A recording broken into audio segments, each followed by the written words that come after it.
আচ্ছা বলেন তো আল্লাহ কোথায় আছেন? এটি একটি মুশকিলের প্রশ্ন। সাধারণত লোকেরা বলে আল্লাহ সব জায়গায় আছে। এই কথা, এই জবাব সঠিক নয়। আকীদা সাফ হতে হবে। আল্লাহ সব জায়গায় আছে এই কথা সঠিক নয়। যদি আল্লাহ সব জায়গায় থাকেন তাহলে দুনিয়ার সব জায়গা ভালো না, কিছু কিছু খারাপ আছে। তাহলে খারাপ জায়গায়ও থাকতে হয়। নাউযুবিল্লাহ বলেন। আল্লাহ কোথায় আছে এই প্রশ্ন আল্লাহরই করি। সওয়ালে মুকাদ্দারের জবাব, পৃথিবীর মানুষ আল্লাহকে প্রশ্ন করবে তুমি কোথায় আছো। রব্বুল আলামিন প্রশ্ন করার আগে জবাব দিয়ে দিয়েছেন, আর রাহমানু আলাল আরশি ইস্তাওয়া। আল্লাহ পাক আরশে আজিমে আছেন। কোথায় আছেন বলে? এক আঙ্গুল আকাশের দিকে উঁচু করে বলেন আল্লাহ কোথায় আছেন? আরশে আজিমে আছেন। সুবহানাল্লাহ। তবে আরশে আজিমে আছেন যে অবস্থা এমন নয় যে তিনি সাংঘাতিক রকমের কুয়াশার কারণে বাংলাদেশে কি হইতেছে তা দেখতে পান না। সে আল্লাহ রাব্বুল আলামিন সব কথা পরিষ্কার করে বলেছেন, আমি তোমার ঘাড়ের কাছে। তার মানে আল্লাহর ইলম, তার নজর, তার সামা এবং তার বসর, তার দেখা, তার শোনা, তার ইলম সবটা আমাকে ঘিরে আছে, আমি তার বাইরে নাই। আল্লাহ মানুষকে সতর্ক করতেছেন,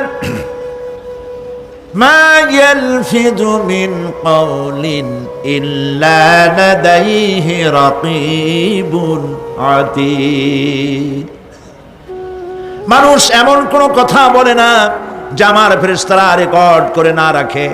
যা করো তাও লেখা হয়, যা বলো তাও লেখা হয়ে যায়। দুনিয়ায় গোয়েন্দা বিভাগ আছে, আমার দেশে গোয়েন্দা বিভাগ আছে না? কি নাম কত দুই একটা আন্দাজে কইলো আছে।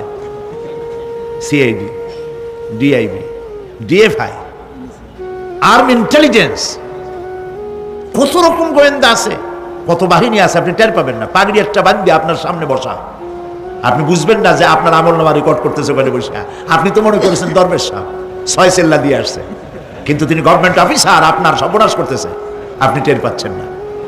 এই যে যদি মানুষের রাষ্ট্র ঠিক রাখার জন্য দুনিয়ার সরকারের দরকার হয়, তাহলে আল্লাহ পাকের এই বিশাল সাম্রাজ্য রক্ষা করার জন্য আল্লাহর গোয়েন্দা বিভাগ নাই? আল্লাহ রাব্বুল আলামিন তার গোয়েন্দা বিভাগ কাজ করতেছি। আমরা বিশ্বাস করি না, আমরা বুঝতে পারি না, যার জন্য অন্যায়ের মধ্যে লিপ্ত হয়ে যাই। একবার আমি লন্ডন থেকে, লন্ডন শহরে রাত্রে যাচ্ছি, রাত 2টা-2:30 হবে। প্রতিমধ্যে রেড সিগন্যাল জ্বলল, গাড়িটা থামায় দিল, সামনে আর গাড়ি টাড়ি নেই।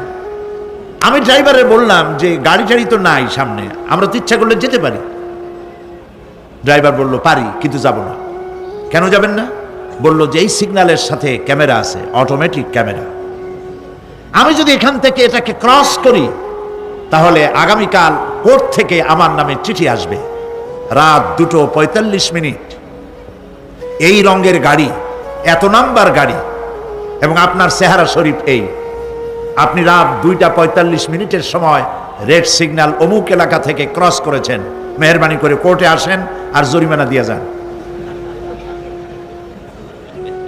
এই লোকটি এইখানে ক্যামেরা আছে, এটা চোখে দেখছে, সেই জন্য বিশ্বাস করলো।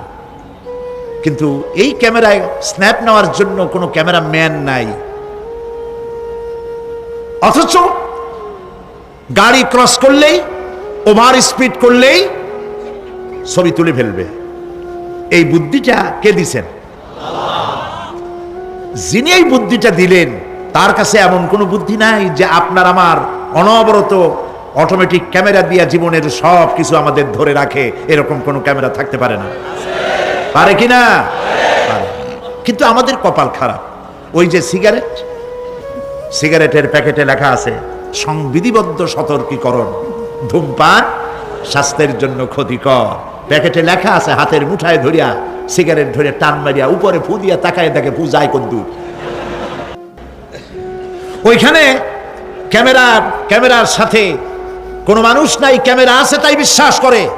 কিন্তু আল্লাহর ক্যামেরাগুলি চোখে দেখে না। ওখানে যেমন রেড বর্ডার আছে, আল্লাহ রাব্বুল আলামিন জীবনের প্রত্যেকটি মোড়ে মোড়ে রেড বর্ডার লাগাই দিয়েছেন। জেনা করো না, একটি রেড সিগন্যাল। মদ পান করো না, আরেকটি রেড সিগন্যাল। মিথ্যা কথা বলো না, আরেকটি রেড সিগন্যাল। অহংকার করো না, আরেকটি রেড সিগন্যাল। বউকে বেপর্দা করো না, আরেকটি রেড সিগন্যাল। সুদ খেও না, ঘুষ খেও না, আরেকটি রেড সিগন্যাল। অসংখ্য রেড সিগন্যাল দিয়ে আল্লাহ পাক বলছেন তিলকা হুদুদুল্লাহ, এই হচ্ছে আল্লাহর বর্ডার, ফালা তাতাদুহা, অতএব আল্লাহর বর্ডারকে ক্রস করো না। কে নিষেধ করেছেন? কে নিষেধ করেছেন? মানুষেরা বিশ্বাস করে না।